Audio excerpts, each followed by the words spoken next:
Muy bien. Ok, jóvenes, saludos, ¿cómo están? Espero que se encuentren muy bien. Ya saben cómo habíamos quedado y escuchando sus peticiones y consejos, pues grabaremos los videos y las videoclases. De esta manera, para que todos puedan tener acceso y entrar en cualquier momento.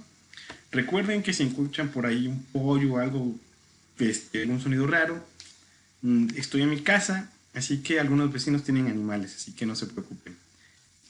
Ahora bien, vamos ahora a platicar un poquito acerca de lo que va a tratar nuestra tercera unidad. En esta tercera unidad vamos a hablar del análisis de la naturaleza de la mecánica ondulatoria. Lo vamos a ver de una manera no muy profunda, pero sí de lo que nos está abarcando y tener nociones para que posteriormente se desarrolle a mayor profundidad. Para ello, pues algunos temas entre los que vamos a tratar es fenómenos y la naturaleza de la luz. Esto es muy importante. ¿Por qué? Porque a partir de ello vamos a poder describir o tener el conocimiento y entender mejor los fenómenos que nosotros percibimos con nuestra vista.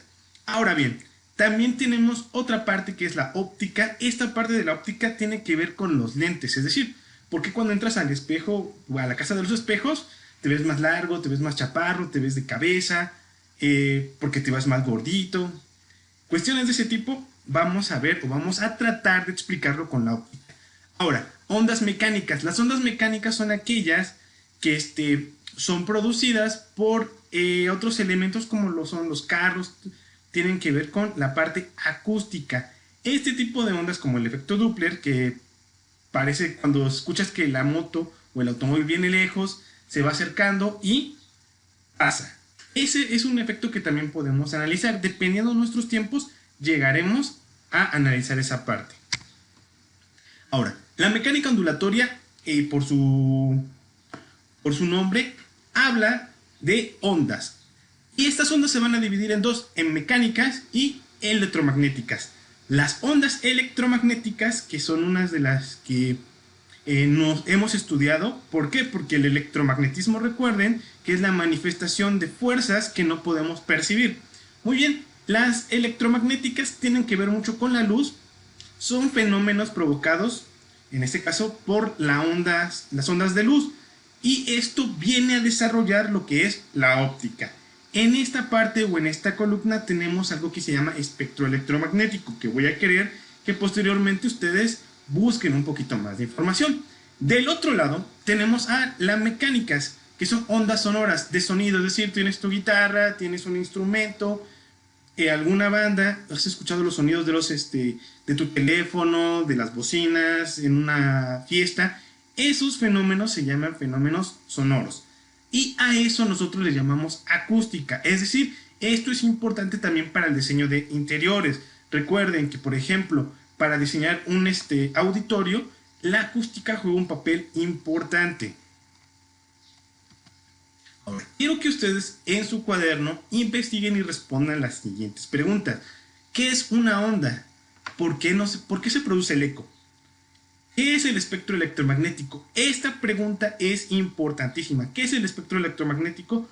Porque a ustedes les va a ayudar y les va a servir mucho. Y les va a aclarar varias dudas que posiblemente tienen acerca de todo su entorno. ¿Qué o cuál es el espectro visible? Es decir, dentro del espectro electromagnético nosotros vamos a tener algo que llamamos espectro visible. Tiene que ver con los colores del arco iris, es decir, cómo se forma el arco iris. ¿Por qué? Porque como seres humanos no alcanzamos a percibir todos los colores o todas las ondas que existen a nuestro alrededor.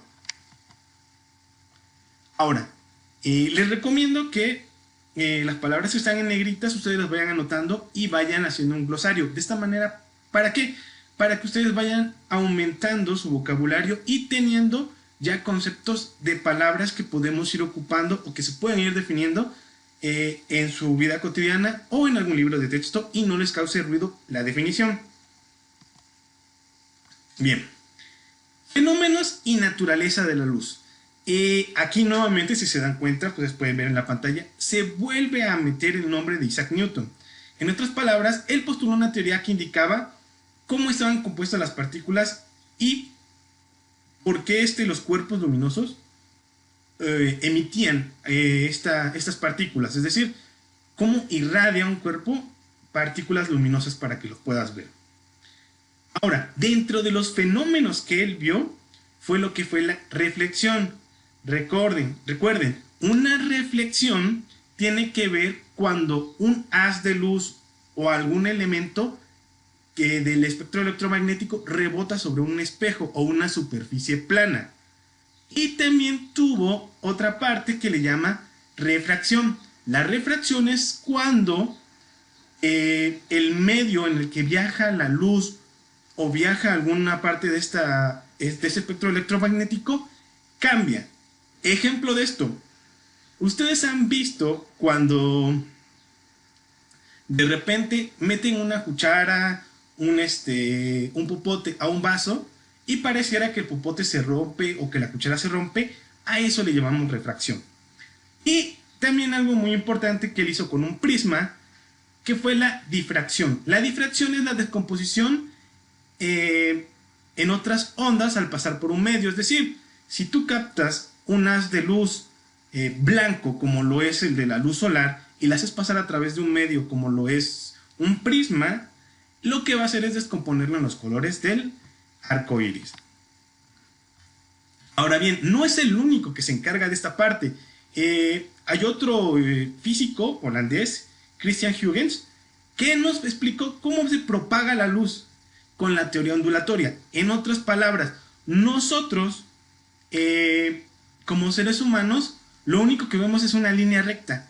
Y en realidad no pasa eso. Toda la luz o todo lo que es un haz luminoso se va a mover a través del espacio en forma de ondas. Es decir, cualquier haz de luz, ya sea del espectro electromagnético, ya sea ondas de radio, ya sean rayos X, rayos gamma, se mueven a través de ondas, es decir, describen gráficas senoidales. Ahora, algo importante que podemos ver es que la luz y el campo electromagnético siempre viajan juntos. Por lo tanto, en el momento en que viaja un haz de luz, automáticamente también se está generando un campo magnético. Eso es algo importante que debemos saber. No viaja sola. Ahora, ustedes ya habrán escuchado el apellido Hertz. ¿Por qué? Porque ustedes a lo mejor en algún tiempo habrán escuchado en la radio que dicen hertz de potencia, o si van a comprar una computadora, también ahí dice una frecuencia que se mide en hertz. Ok, esta persona se dedicó a estudiar lo que son las frecuencias y comprobó que sin importar qué tipo de luz sea o en qué parte del espectro electromagnético se encuentre esta luz, va a viajar o se puede manipular la amplitud y la frecuencia de una señal. Es decir, puedes hacerla más grande o más pequeña. Puedes manejar. A esto de modificar el tamaño de cresta a cresta se le llama amplitud modulada. De ahí viene de los radios que se le llame AM. Ahora, si nos damos cuenta que en la parte azul dice FM, se llama frecuencia modulada. ¿Qué controlan aquí? Se controlan las veces en que se repite la gráfica. Es decir, puede ser que se repita más rápido o que tarde en repetirse. ¿Esto a partir de quién? De una señal original. Por eso es que tenemos diferentes estaciones de radio, por eso es que podemos ver diferentes canales en nuestra televisión. Todo depende de esta parte. De esta manera es como tu celular también recibe llamadas. Entonces, en este momento estamos rodeados de señales. El simple hecho de que estés sentado frente a tu celular, frente a tu computadora, te están bañando de señales. Es más, te apuesto que probablemente tienes el celular a tu lado y en este momento, si suena un mensaje, si suena un WhatsApp, está llegándole una señal de ese tipo. Está conectado al módem, le está llegando señal de ese tipo. Tiene señal, ahí tiene las 4 barritas. Le está llegando esta parte de lo que son la señal, una señal. Y todas estas señales tienen diferente frecuencia. Veamos que el espectro electromagnético es una forma de ordenar las ondas electromagnéticas, es decir, de la más grande a la más pequeña. Toda onda electromagnética tiene ciertas características. Una de ellas es la longitud de onda, qué tan larga es esta onda, la frecuencia, cada cuánto se repite, eso se va a medir en hertz, y la ecuación está dada de la siguiente manera. Si se dan cuenta, vean aquí, tenemos una C. Esta C que aparece representa la velocidad de la luz en el vacío. La velocidad puede cambiar dependiendo el medio en el que te encuentres, es decir, vamos a poner un ejemplo de una bala. Si ustedes saben, una bala disparada en lo que es en el aire va a llegar muy lejos. Pero si ustedes disparan una bala dentro del agua, esta se va a detener. ¿Por qué? Porque el medio donde se transfiera o donde estemos nosotros propagando una onda va a definir su velocidad. Por lo tanto, esto se toma como la velocidad de la luz en el vacío. Nos está diciendo que la velocidad de la luz en el vacío tiene una medida de 3 por 10 a la 8 metros por segundo. Es por eso que nosotros no podemos ver estos astros. Esta onda se mueve muy rápido. Ahora bien, si se dan cuenta, multiplicamos la frecuencia por la longitud de onda. La longitud de onda se va a medir en metros y la frecuencia en hertz. En realidad, si medimos hertz por frecuencia, vamos a tener metros por segundo. La frecuencia, recuerden que ya vimos esto el semestre pasado, es en qué tiempo se repite o da una sola vuelta. En este caso, en qué tiempo se va a completar un ciclo de nuestra onda. Recuerden que es una función senoidal, por lo tanto tiene ciclos. Esto es una simple multiplicación que vamos a ocupar posteriormente. Recomendación, vayan haciendo un formulario para las actividades posteriores. Bien, ahora, espectros electromagnéticos. Es común que la medida de las ondas, es decir, su longitud, se exprese como nanómetros, debido a que son longitudes pequeñas. Habrá o existirá ondas que tienen longitudes muy grandes. Es lo que veremos ahorita en un video. Es importante mencionar que no existen límites reales en el espectro electromagnético. Es decir, si nosotros tenemos ondas de radio y después tenemos las ondas de rayos gamma, no quiere decir que ahí se termine. Puede existir ondas que aún no se han descubierto o no han sido percibidas por el ser humano, o no existen las máquinas para poderlas documentar o clasificar, y por eso no aparecen dentro del espectro electromagnético. Por lo tanto, este espectro se puede hacer todavía más grande de lo que ya es. Por lo cual vamos a ver el siguiente video.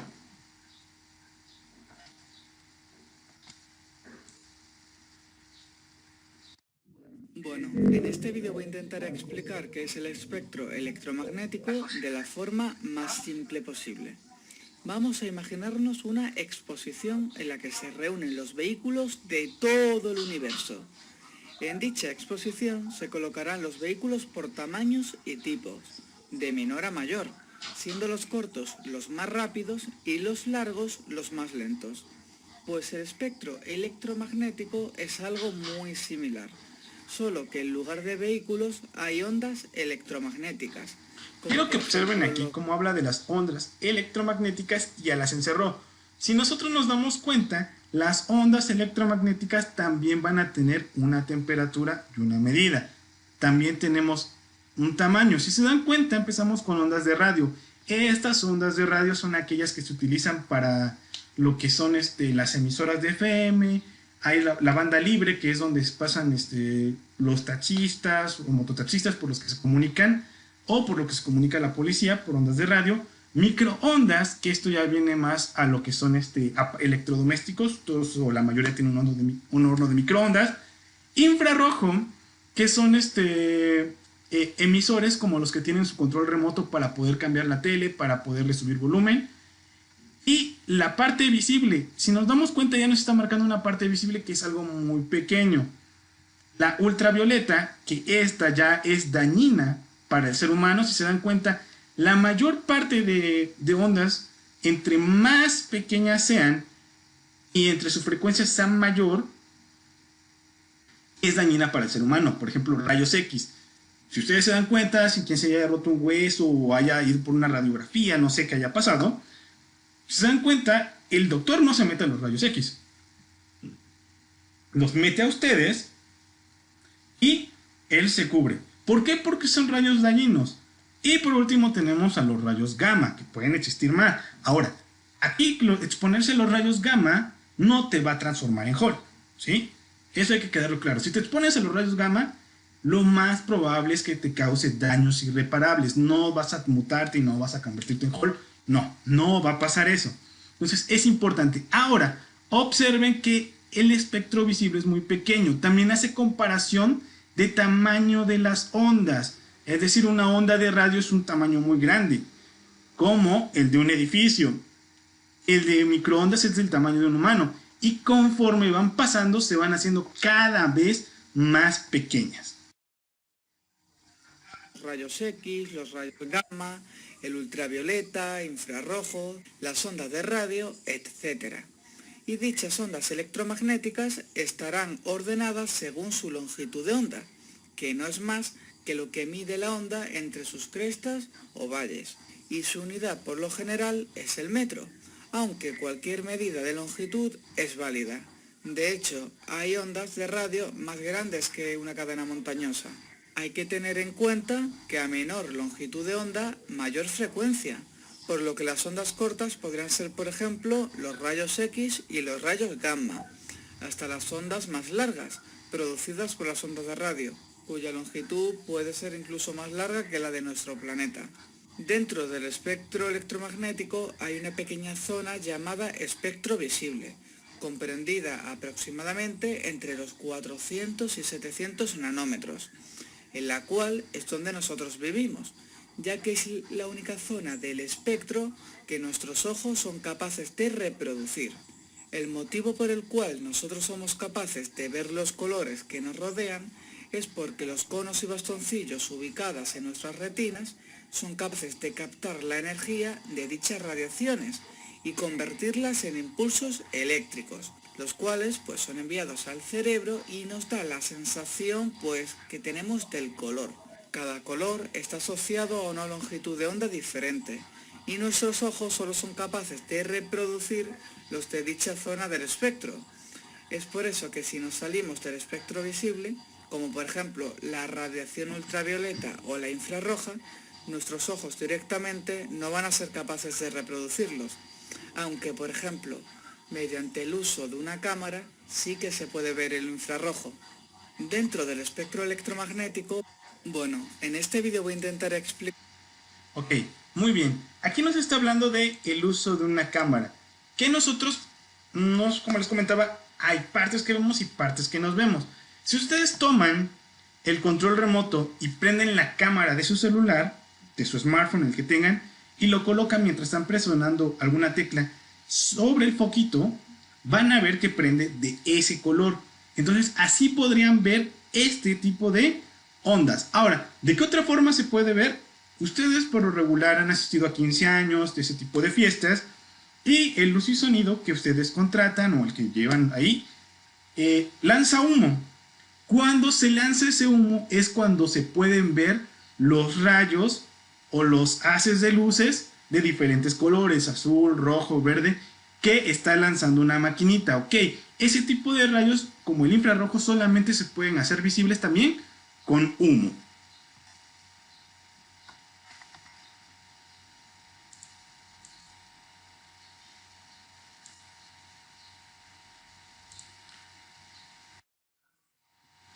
Infrarrojo.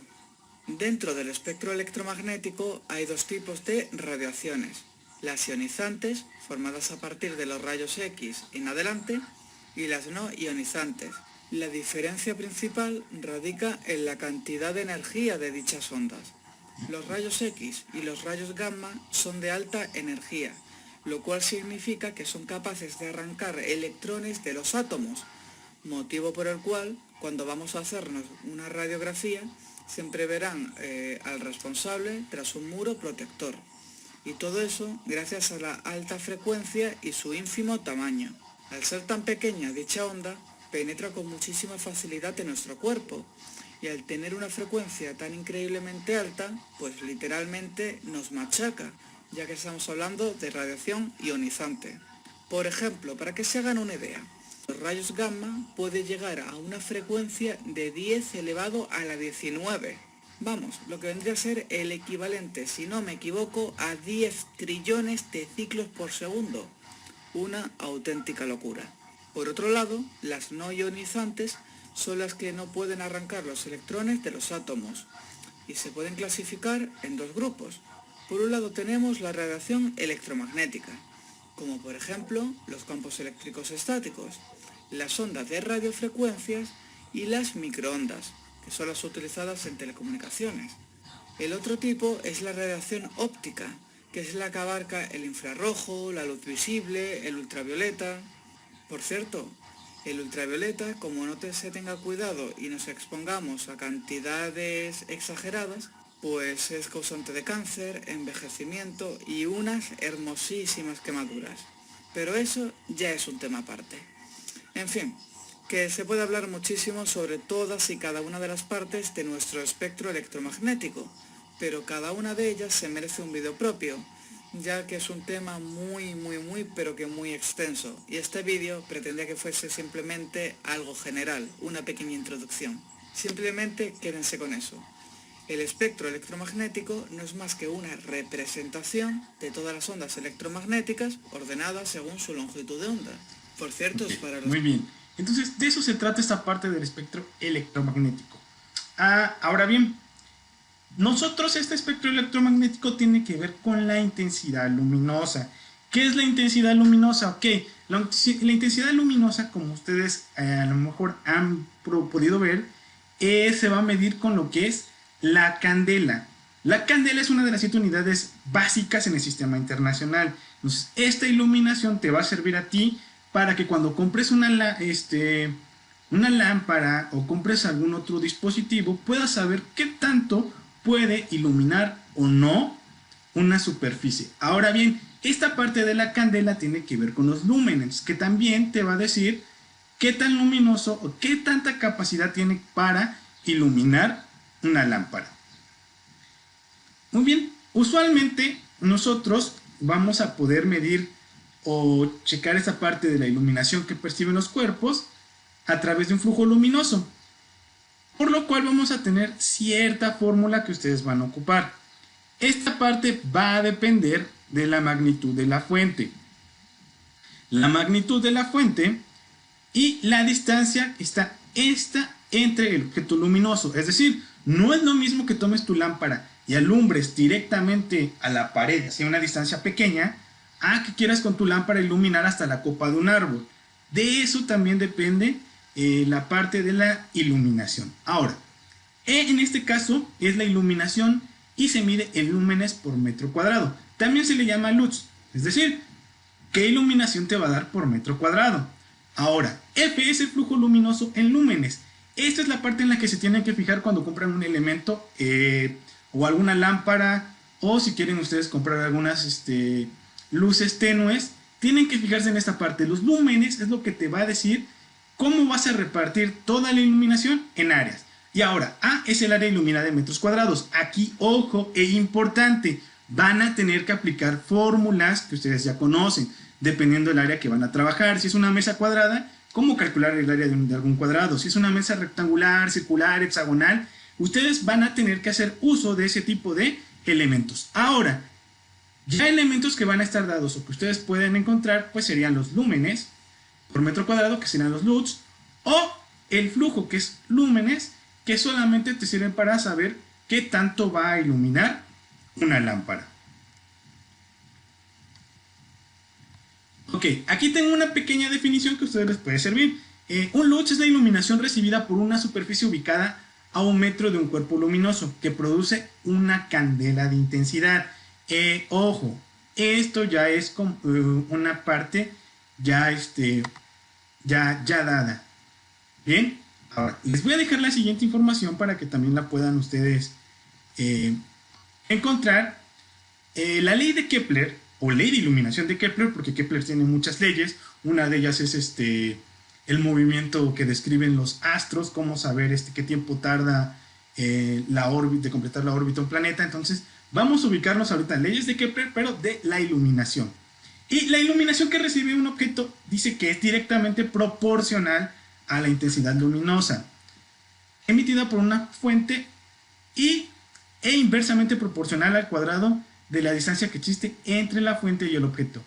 En otras palabras, ¿qué quiere decir en español? Muy bien, la iluminación que recibe un objeto va a depender de qué tan cerca o qué tan lejos te encuentres de ese objeto, y también va a depender de la intensidad que produzca tu elemento o tu lámpara, en este caso, con qué intensidad ilumina. Ahora, recuerden que no siempre nosotros iluminamos de manera recta. Muchas veces inclinamos la lámpara, la movemos hacia un costado, hacia otro costado, formando de esta manera ángulos. Por eso, en esta ocasión, se le va a agregar un coseno del ángulo que se forme con esa superficie. Ahora, les dejo estos dos problemitas, solamente cópienlos y haré posteriormente el video también para poderlos explicar. De momento ha sido todo, espero que se encuentren muy bien y nos vemos próximamente.